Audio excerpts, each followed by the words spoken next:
basic faith teaches me to stand against all forms of hate and bigotry. It's for this reason that I stand alongside interfaith leaders of diverse backgrounds and traditions to condemn the divisive rhetoric that has plagued this campaign season. Well, there may always be discussion about which God is the real one. There's no doubt faith is a major factor driving the American political machine. Argue the conventional wisdom all you'd like, but every legit poll, every presidential season puts it right out front. Anybody seeking to the highest office in the land must have strong religious beliefs. But when looking at a recent Pew poll, Republican frontrunner Donald Trump and Democratic leader Hillary Clinton are seen as two of the least religious candidates in the race, forcing every expert to re-examine their findings and their strategy when it comes to candidates and religion. But the importance of all faiths being involved in the presidential chase, confronting collectively instead of individually the issues important to people of faith, that is something rarely done until now. Our guest, the Christian commentator, columnist for Patheos, and author of Femmevangelical, The Modern Girl's Guide to the Good News, Reverend Jennifer Crumpton joins us. Reverend, good to see you again, and I want to congratulate you. You had a rally today in New York City, chapel at the Interchurch Center on Riverside Drive. You brought together Christian, Muslim, Jewish, Sikh faith individuals to talk about the precedent, and as you called it, fear-mongering that has no place in our presidential elections. Why have we come to this position right now? What has brought us here to where you need to bring everybody together to talk about this? Thanks so much for having me to talk about this, Ed. It's so important. And, we gathered this morning on the Upper West Side of Manhattan because we understand across diverse faiths that if we rise, we all rise. And if we fall, it's because even just one was pushed down. So faith leaders have been extraordinarily concerned over the past year, but especially as we get closer to the general election, as we determine the primary winners, about the rhetoric, the violence, the xenophobia, the racism, the sexism that has been so central to this campaign and which is so against all of our faith traditions.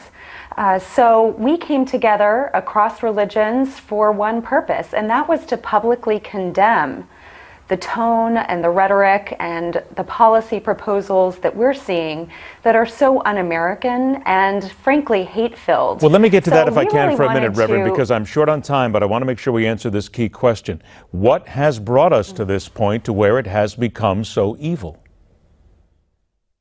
Well, I think it is unprecedented rhetoric in a presidential campaign. Look, for decades, we've seen candidates go at one another either within the same party or across parties. Politics can get pretty low.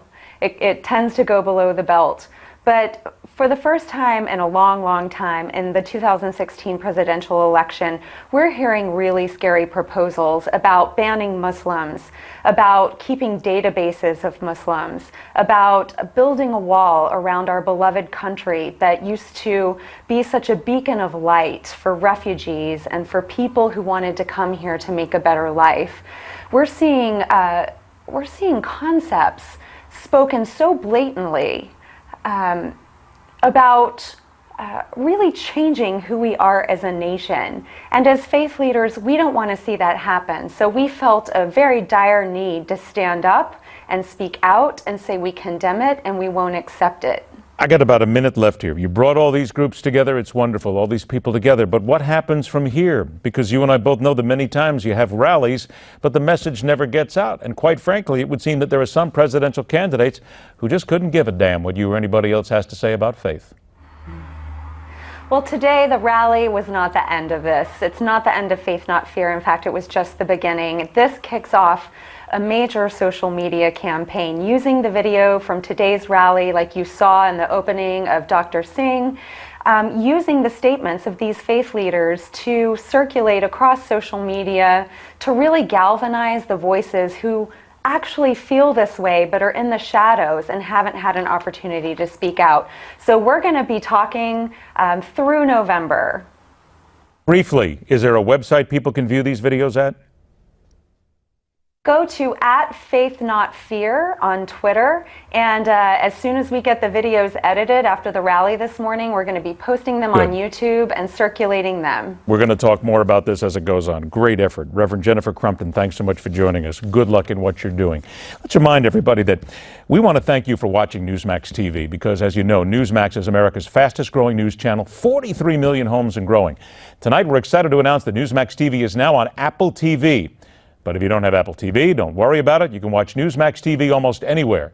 For our complete guide on where you can watch Newsmax TV, simply go to newsmaxtv.com/find-newsmax-TV. Tell your friends, spread the word. Newsmax TV, the motto here is real news, better talk. And for those of you who watch this show, you know the motto here is real simple. Question everything, unlike a lot of other places.